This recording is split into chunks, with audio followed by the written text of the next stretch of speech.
नमस्कार, स्वागत है आपका के न्यूज में। असित नाथ हूं मैं। बात शहर से निकलकर सदन तक पहुंच गई, हंगामा बरप गया। बात आगरा की कर रहे हैं। आगरा में धर्म परिवर्तन कराने के आरोप लगे हैं। आरोप है कि जबरन बहलाकर फुसलाकर धर्म परिवर्तन कराया गया है। दूसरा पक्ष कह रहा है यह घर वापसी है, यह धर्म परिवर्तन है ही नहीं। और अब उत्तर प्रदेश की पूर्व मुख्यमंत्री कह रही हैं कि पूरी तैयारी है। अभी आगरा तो एक छोटी कहानी है, आगे अलीगढ़ है और अलीगढ़ के बाद सूबे के बाकी शहर हैं, बाकी गांव हैं, जहां बहलाकर फुसलाकर या जबरन धर्म परिवर्तन कराया जाएगा। हुआ क्या आगरा में, ये पूरी कहानी भी देखेंगे, पूरी घटना भी देखेंगे, साथ में यह भी समझने की कोशिश करेंगे धर्म परिवर्तन का मतलब होता क्या है और घर वापसी का मतलब होता क्या है। धर्म है क्या? क्या धर्म का मतलब हर 2-4 साल पर नया चोला पहन लेना होता है और उसे घर वापसी मान ले, या फिर कभी इस धर्म कभी उस धर्म का अनुयायी बनते रहें, इसमें किसी को आपत्ति भी नहीं होनी चाहिए। धर्म परिवर्तन और धार्मिक घर वापसी चर्चा करेंगे, पैनलिस्ट होंगे। तो आज का मुद्दा में हम बात करेंगे आगरा के उस कांड की जिसे हम कह रहे हैं आगरा का अधर्म। बहुत गंभीर मामला है।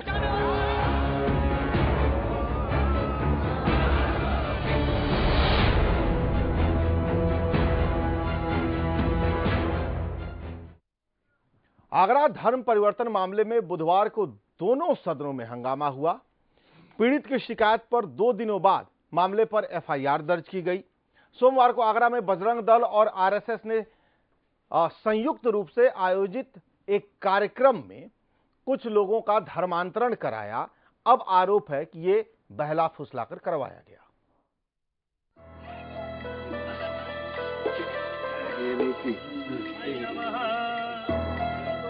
आगरा धर्म परिवर्तन मामले की गूंज बुधवार को संसद में भी सुनाई दी। विपक्षी दल के सदस्यों ने उत्तर प्रदेश में मुसलमानों का जबरन धर्म परिवर्तन कराए जाने के मामले को लेकर राज्यसभा में भारी हंगामा किया, जिसकी वजह से 25 मिनट तक शून्यकाल की कार्यवाही बाधित रही। राज्यसभा में भी बसपा सुप्रीमो मायावती ने इस मुद्दे को उठाकर सांप्रदायिकता को बढ़ावा देने का आरोप लगाया। मायावती ने आरोप लगाया कि मुस्लिम परिवारों का जबरन धर्म परिवर्तन कराया गया। मायावती ने कहा कि इस मामले में भाजपा और संघ का हाथ है। आगरे में जो धर्म परिवर्तन का मामला है, ये बहुत गंभीर मामला है कि जो धर्म परिवर्तन किया गया है, तो जिन लोगों को हिंदू बनाया गया है, जो मुस्लिम थे आगरे के अंदर, तो उनको किस्म किस्म का लालच दिया गया है। ये बड़ा गंभीर मामला है। धर्म परिवर्तन की मुहिम को ये आगे बढ़ाने वाले हैं आरएसएस और इनके जो सहयोगी संगठन हैं, और इनको जो पूरा जो इनके ऊपर जो हाथ है वो भारतीय जनता पार्टी का है। इससे पहले मायावती ने ये दावा किया इस माह के अंत में अलीगढ़ में भी एक ऐसे ही आयोजन की तैयारियां की जा रही है, जिसमें ईसाइयों का धर्मांतरण करके उन्हें हिंदू बनाया जाएगा। आगरे के अंदर तो उनको किस्म किस्म का लालच दिया गया है। ये बड़ा गंभीर मामला है। और आज ये भी मुझे सुनने के लिए मिल रहा है कि आगरे के बाद अब ये लोग अलीगढ़ में भी धर्म परिवर्तन की मुहिम को ये आगे बढ़ाने वाले हैं। इसी बीच अन्य विपक्षी दलों की ओर से भी इस मुद्दे पर आवाज उठाई गई। राज्यसभा में हंगामे की स्थिति बन गई। सांसदों का कहना था कि अगर जल्द इस मसले का हल नहीं निकाला गया तो देश भर में तनाव फैल सकता है। कि कपड़े उनके बहुत पुराने थे, टोपी नई थी। हम इस कोशिश में हैं कि दिल परिवर्तन होना चाहिए, जो नहीं हो सका अभी तक। दरअसल भारतीय जनता पार्टी आरएसएस के पास कोई क्योंकि इशू है नहीं और फेल हो गए हैं नौकरियां देने में, काला धन वापस लाने में। तो लोगों की तवज्जो हटाने के लिए ये सारा षड्यंत्र हो रहा है ताकि लोग नौकरी न मांग सकें, रोजगार न मांग सकें। आगरा में धर्म परिवर्तन मामले ने तब तूल पकड़ लिया जब धर्म परिवर्तन करने वाले परिवारों ने आरोप लगाया कि लालच देकर उनका धर्म परिवर्तन कराया गया। इस्माइल ने यह भी कहा कि वो घर वापसी के इस कार्यक्रम में राशन कार्ड और मुफ्त घर पाने के लालच में शामिल हुए। धर्म परिवर्तन करने वाले इस्माइल का आरोप है कि 1 महीने से उन पर दबाव डाला जा रहा था। इस कार्यक्रम में उन मुस्लिम परिवारों को शामिल किया गया जो पहले हिंदू थे और बाद में धर्म परिवर्तन कर मुस्लिम बन गए। और धर्मांतरण मामले में 2 दिन के बाद पीड़ित की शिकायत पर प्रशासन ने FIR दर्ज की है। उस टाइम जब सारे आदमी आ गई तब कह रहा है टोपी पहन के आओ, हमारा ठाकुर को ना कौन सा बुला लिया किसको, वो कह रहा है अभी तुम्हारा धर्म परिवर्तन कर रहा है तुम लोग। जब हम मजबूरी से उस टाइम बताया नहीं जो ये बात तुम्हारा पहला नहीं है, तो अभी तुम ऐसा कर रहे हो लड़ाई झगड़ा का चक्कर में, अभी हम कह दूंगा तो लड़ाई झगड़ा भी कर सकता है, हम डर से बताया नहीं, उसे कह दिया तो हम कहा धर्म परिवर्तन कर रहा है। सोमवार को आयोजित कार्यक्रम में करीब 57 मुस्लिम परिवार के 200 से भी ज्यादा सदस्यों को फिर से हिंदू बनाया गया। इस कार्यक्रम को घर वापसी का नाम दिया गया। आगरा से अजेंद्र चौहान के लिए। अब यह मामला आगरा शहर से बाहर तक पहुंच चुका है और सदन में, लोकसभा राज्यसभा दोनों सदनों में जोरदार हंगामे की वजह भी बन चुका है। हमारे साथ मोहम्मद सुलेमान जी हैं, मुस्लिम पर्सनल लॉ बोर्ड के मेंबर हैं। सुलेमान जी, स्वागत है आपका। हमारे साथ अवध बिहारी मिश्र जी हैं, विश्व हिंदू परिषद के नेता हैं। अवध बिहारी जी, स्वागत है आपका। डॉक्टर दिवाकर मिश्र जी हैं, भारतीय जनता पार्टी से। दिवाकर जी, स्वागत है। और अमीर हैदर साहब हैं हमारे साथ, कांग्रेस के नेता हैं, लखनऊ स्टूडियो में मौजूद हैं। फखरुल हसन चांद जी हैं, समाजवादी पार्टी से हैं, लखनऊ स्टूडियो में मौजूद हैं। आप लोगों का स्वागत है, सभी लोगों का। सुलेमान साहब, आप ही से शुरू करते हैं, चूंकि आप मुस्लिम पर्सनल लॉ बोर्ड के मेंबर भी हैं। क्या खबर मिली आपको, क्या जानकारी मिल पाई है अब तक आगरा के मामले में? देखिए, आगरा हाथरस से लेकर आगरा वहां से आगे और बेवर तहसील है अजमेर की, वहां पर बहुत से ऐसे परिवार थे जिनका आधा परिवार इस्लाम कबूल कर लिया कुछ साल पहले, 100 साल पहले, 50 साल पहले, 200 साल पहले, और आधा परिवार त्यागी हिंदू हमारे बहुत से भाई है। उसमें पता चला एक भाई इस्लाम कबूल करके मुसलमान हो गया और नाम के साथ त्यागी लगा, और एक भाई जो है वो हिंदू रहा। उनके संबंध भी बड़े अच्छे हैं। मैं खुद गया हूँ हाथरस इस ऐसे कार्यक्रमों में जिसमें कि एक भाई की बेटी की शादी मुसलमान था इसलिए मुस्लिम के यहाँ हुई, लेकिन वो सारे लोग शरीक हुए। ये सारा कुछ रहता है। लेकिन ये जो मैंने देखा तमाशा टेलीविजन में कि बेचारे वो कूड़ा बीनने वाले, गरीब, स्लम्स में रहने वाले जो ना इस्लाम जानते हैं, और मैं समझता हूँ हिंदू धर्म जानने का तो सवाल ही नहीं है, उनको गुमराह करके लालच दे के आधार कार्ड बन जाएगा, तुम्हारा BPL बन जाएगा। BPL बनाना एक बड़ी समस्या है, पर बनता ही नहीं है।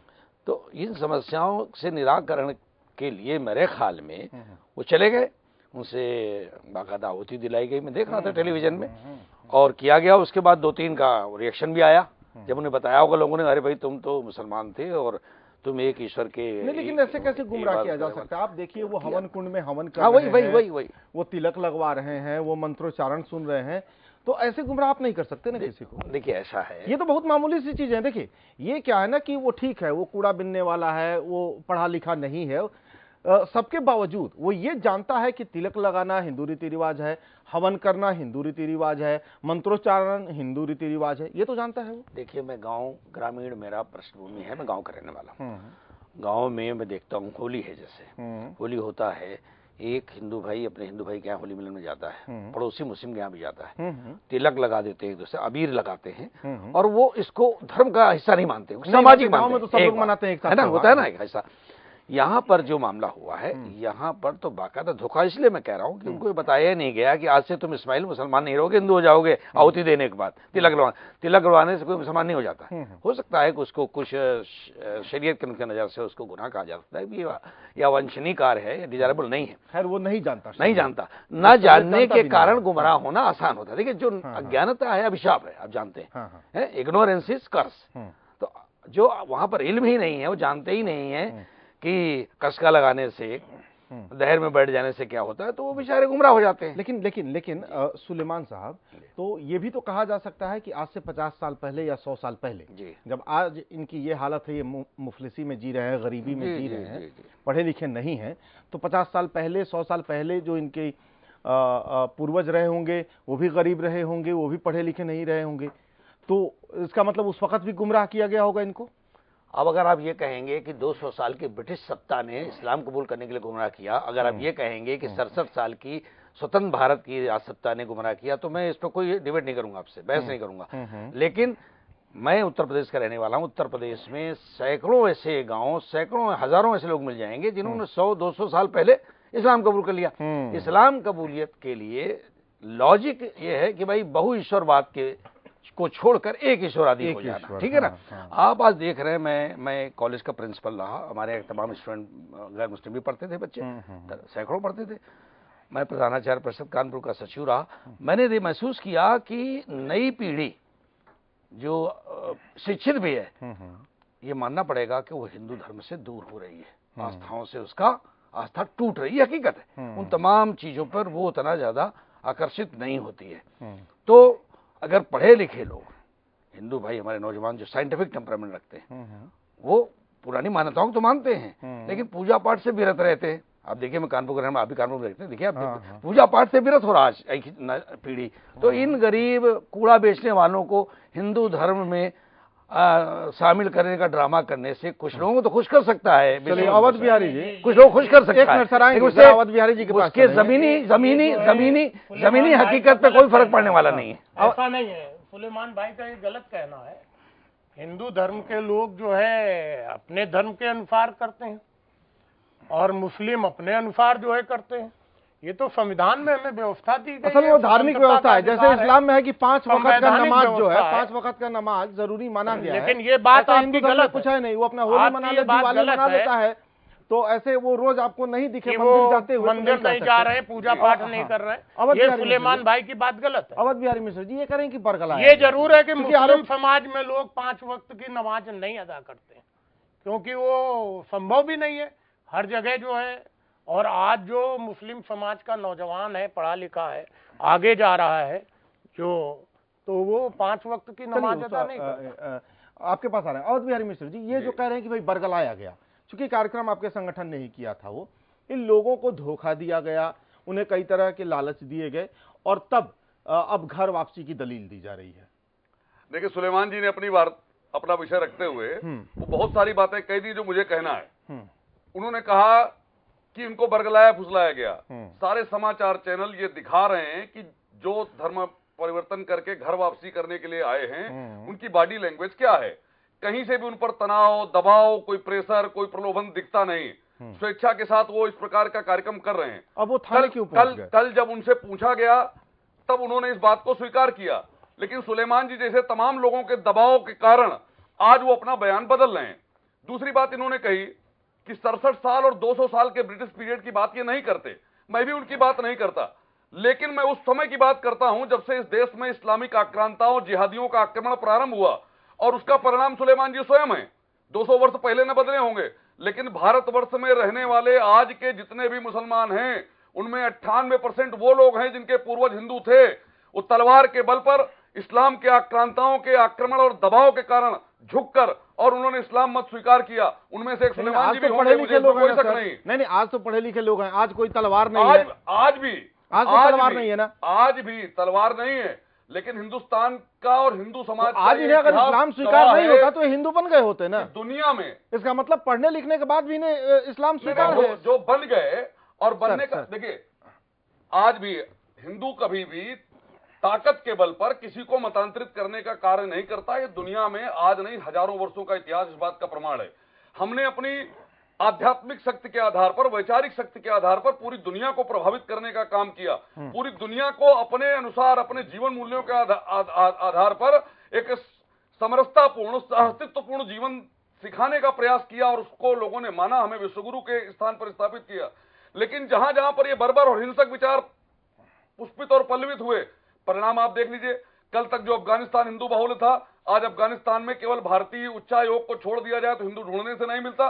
47 में जो पाकिस्तान बना, पाकिस्तान के बंटवारे के समय कितने प्रतिशत वहां हिंदू थे? मैं कुछ बड़े नाम आपको गिना रहा हूं। महेश भट्ट, महेश भट्ट भट्ट ब्राह्मण थे, बाद में इस्लाम कबूल किया उन्होंने। उन पर क्या दबाव होगा? वो पढ़े लिखे इतने बड़े डायरेक्टर हैं, काफी अच्छी मूवी बनाई है, सामाजिक मसले उठाते रहे हैं।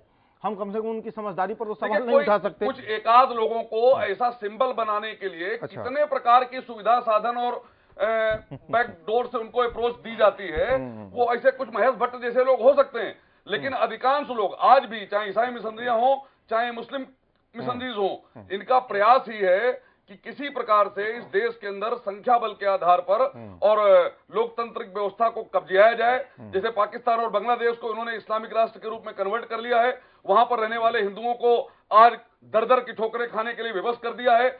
25-26% हिंदू आज 1% से कम बचा पाकिस्तान में। पूर्वी पाकिस्तान जो आज बांग्लादेश है, जहां 36% हिंदू था 47 में, आज 8% बचा है। तो ये बताता है कि किस प्रकार की ये प्रवृत्तियां हैं, किस प्रकार की इनकी शिक्षा और संस्कार हैं, और कैसे ये गैर इस्लामिक लोगों के ऊपर छल से, बल से, लाभ से, लोभ से, प्रलोभन से और तलवार के आधार पर उनको दबाने का काम करते हैं। हिंदुओं का इतिहास इस बात का प्रमाण है कि दुनिया का जो मजहब, जो पंथ, जो संप्रदाय भारतवर्ष में आया, भारत के अंदर उसको सब प्रकार की सुविधा, सब प्रकार के सहयोग और साधन प्राप्त हुए, लेकिन बाकी लोगों ने हिंदुओं के साथ वैसा व्यवहार। अमीर हैदर जी सर आएंगे आपके पास। अमीर हैदर जी, हम आपके पास आ रहे हैं। परसों एक कार्यक्रम हुआ, कल ही आरोप लग गए कि नहीं, ये बहला फुसलाकर किया गया, आज बाजाबता एफआईआर दर्ज हो गई। आपको क्या लगता है, क्या ये घर वापसी थी, क्या ये धर्म परिवर्तन था, या धर्म के नाम पर कोई अधर्म?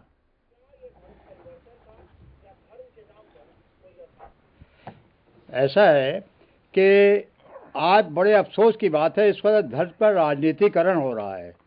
जब से बाबरी मस्जिद राम जन्मभूमि का मामला चला इस देश में, मुझे लगता है मेरे जन्म के पहले तो राजनीति तो आप ही लोग करने वाले हैं सर। धर्म के नाम पर राजनीति तो कम से कम मेरे जन्म के पहले से इस देश में जरूर सुन तो लीजिए, अब सुनने तो दीजिए।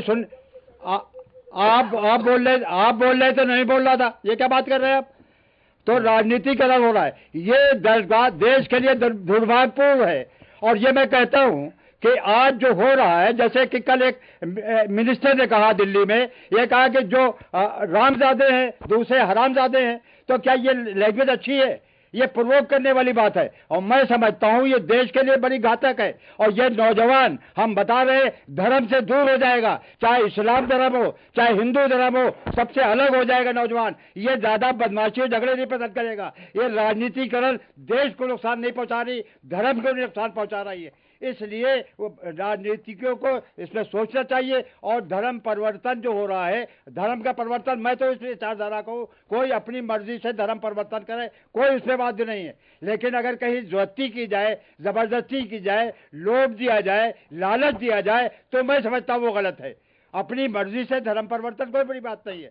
लेकिन ये कहा, जिस तरह से राजनीति की जा रही है धर्म के नाम पे, धर्म से लोग, नौजवान लोग, मैं समझता हूँ 10 साल में आने वाले नौजवान धर्म से दूर हो जाएंगे, बिल्कुल अशिक्षित हो जाएंगे, जो देश के अंदर हो रहा है, और देश के लिए बड़ा घातक होगा। ये राजनीति के लिए कुछ ज्यादा घातक हो जाएगा, फिर राजनीति धर्म के नाम पर कैसे चलेगी, ये ज्यादा चिंता का विषय होना चाहिए। सर आएंगे राजनेताओं के लिए, वो तो खत्म ही हो जाएगी, ऐसे राजनीति में खत्म हो जाए।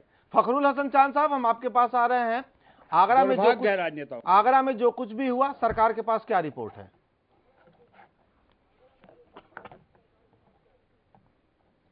आसिफ जी, सबसे पहले तो मैं अवध बिहारी जी का सवाल का जवाब दे दूं कि इस्लाम कभी भी तलवार की नोक पे नहीं होता है, और ना ही इस्लाम तलवार की नोक पे आप शामिल करा सकते हैं, ना ही आप इस्लाम जो है कबूल करा सकते हैं।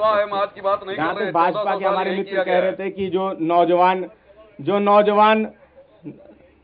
आप जब बोल रहे थे तो मैं नहीं बोल रहा था, अब हमारी बात सुनिए। 1400 साल आखिर आवश्यकता क्या पड़ी धर्म परिवर्तन की और इस तरीके के कार्यक्रमों को करने की?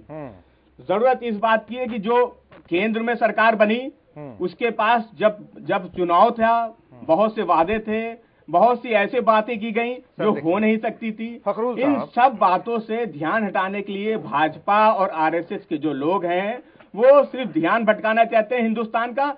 ये जो धर्म परिवर्तन का मामला है कि धर्म परिवर्तन हो गया, अगर किसी ने अपनी मर्जी से कोई भी धर्म कबूल किया है तो उस पर किसी को आपत्ति नहीं है, मुझे भी नहीं आपत्ति नहीं है, और किसी को होनी भी नहीं चाहिए।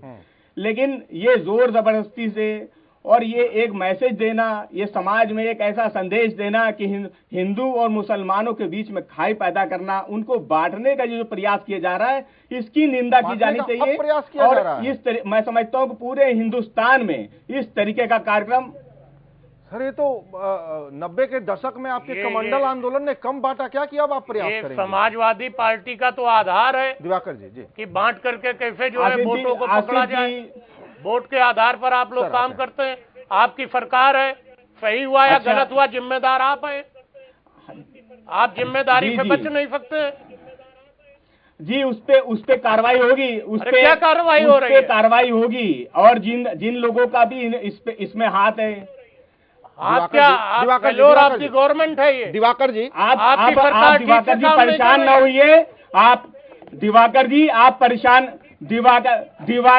परेशान न होइए। इस मामले में आप ही के लोग, आप ही के संगठन से जुड़े लोगों पे उंगली और इशारा है और उन्हीं पे कार्रवाई होगी, ये मैं आपको विश्वास दिलाना चाहता हूँ। दिवाकर जी सुन लीजिए ना, दो बातें कहना चाहिए। दिवाकर जी जरा सवाल ले लीजिए ना।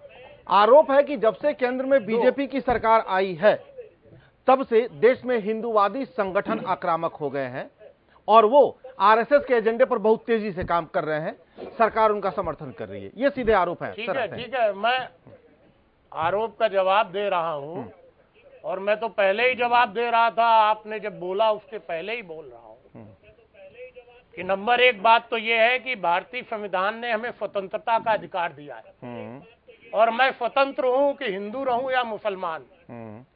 यदि कुछ मुसलमानों ने अपनी घर वापसी की है तो उस पर किसी को हाय तोबा नहीं मचानी चाहिए। और अगर वो लोग हाय तोबा मचा रहे हैं ना, जिनके लिए आप कह रहे हैं घर वापसी, वो खुद एफआईआर दर्ज करवा रहे हैं। आसिफ भाई मेरी बात पूरी होने दीजिए। उन्होंने खुद एफआईआर, मेरी बात पूरी होने दीजिए। और जो लोग हाय तोबा मचा रहे हैं वो अपनी राजनीतिक रोटियां सेक रहे हैं। नंबर दो बात कि यदि गलत हुआ है तो समाजवादी पार्टी की सरकार ने एक्शन क्यों नहीं लिया?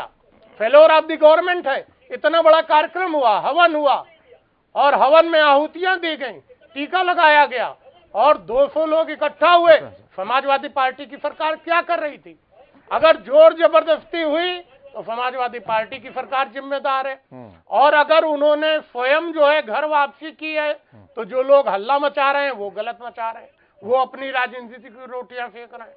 दोनों तरफ से वही लोग जिम्मेदार हैं। जिन लोगों ने घर वापसी की है उनको बहकाया जा रहा है, ऐसा अवध बिहारी जी बता रहे हैं, बहका करके उनकी एफआईआर। लेकिन मैं तो सरकार से पूछ रहा हूँ कि सरकार क्या कर रही थी, उसकी एलआईओ क्या कर रही थी, अखिलेश यादव जी क्या कर रहे थे, शिवपाल जी क्या कर रहे थे, आजम खान जी क्या कर रहे थे और मुलायम सिंह जी क्या कर रहे थे। इतना बड़ा आयोजन हो गया, 200 लोग जो है घर वापसी कर गए और सरकार के कान में जू नहीं रहेंगी। तो ये तो फेलोर ऑफ द गवर्नमेंट है। इनकी सरकार की जिम्मेदारी बनती है कि अगर इस तरह की कोई जोर जबरदस्ती हो रही है, क्योंकि हमारे भारतीय संविधान ने जो है जहां स्वतंत्रता का अधिकार दिया है वहीं शोषण के विरुद्ध भी अधिकार दिया है। और स्वतंत्रता का अधिकार हमको अनुच्छेद 25 से 28 तक ये स्वतंत्रता देता है कि हम हिंदू रहे या मुसलमान रहे। तो दोनों तरफ से उत्तर प्रदेश की सरकार की जिम्मेदारी है। और जब ये घटना हो गई तो जो लोग अपनी राजनीतिक रोटियां सेक रहे हैं उनको अलग हो जाना चाहिए और जो भी नियम कायदे से अगर वो लोग हिंदू धर्म में घर वापसी करना चाहते हैं तो उन्हें भारतीय संविधान के अनुसार वो करना चाहते नहीं करना चाहते, इसी पर तो सवाल है, क्योंकि उन्होंने बाकायदा एफआईआर दर्ज करवा दी कि उनके साथ धोखा हुआ। नहीं आसिफ भाई ब्रेक ले लेते हैं। इतना बड़ा आयोजन हुआ, सरकार क्या कर रही थी? अरे सरकार ने, आपने धार्मिक आयोजन किया, इसमें सरकार क्या करेगी? आयोजन हो रहा है, आपने एक धार्मिक आयोजन किया, इसमें सरकार क्या करेगी? पूरे देश में तो उसे चिंता करनी चाहिए। क्यों बाद में क्यों जाग रही है वो? जब लोग बाद में सरकार नहीं जाग रही है, आप फिर देखिए बहस की दिशा को मोड़ने की कोशिश कर रहे हैं। मोटिवेट नहीं ऐसे नहीं बात चलेगी ना दिवाकर मिश्र जी। नहीं सरकार जो है सो रही, न सरकार उस कार्यक्रम को रोकने गई थी, न उस आयोजन में शामिल थी। कार्यक्रम आरएसएस से जुड़े संगठनों का था और जिनके लिए दावे किए जा रहे हैं कि उन्होंने घर वापसी की, अब वो थाने पहुंच गए हैं, उन्होंने एफआईआर दर्ज करवा दी है बाकायदा इस आरोप के साथ कि उनके साथ धोखा हुआ। एक ब्रेक ले रहे हैं सर, ब्रेक ले रहे हैं, ब्रेक का वक्त है। इस देश में धर्म परिवर्तन और धर्म परिवर्तन पर विवाद कोई पहली बार नहीं हो रहा है, इसके पहले भी कई बार ये घटनाएं हो चुकी हैं। देश ने ग्राहम स्टेन्स जैसे मामले भी देखे हैं और देश ने लगातार आदिवासियों के धर्मांतरण के किस्से भी देखे हैं, धर्मांतरण की घटनाएं भी ये देश देख चुका है। पहली बार ये नहीं हो रहा है, लेकिन मसला यह है कि ग्राहम स्टेन्स से लेकर अब तक धर्मांतरण को लेकर न तो कभी सरकारें चिंतित नजर आईं, चाहे वो केंद्र की सरकार हो, राज्य की सरकार हो, न ही कभी राजनेताओं में कोई सहमति बनती दिखी। अलबत्ता राजनीति खूब हुई। कहा जा रहा है बांटने की कोशिश हो रही है। क्या अब कोशिश हो रही है? राजनीति ने तो कब का समाज को बांट दिया है। हिंदू, मुस्लिम, सिख, ईसाई में बांटा, उससे भी काम नहीं चला तो अगड़े पिछड़ों में बांटा, उससे भी काम नहीं चला तो दलित महादलित में बांटा। बांट छाट के राजनीति इस देश में आगे बढ़ती रही है। सवाल यह है कि अभी जो आरोप लग रहे हैं, आरोप वो खुद लगा रहे हैं जिनके घर वापसी के दावे किए जा रहे हैं। क्या ये धर्म है? मुद्दा ये है। एक छोटा सा ब्रेक, जल्दी लौटते हैं। बहुत गंभीर मामला है।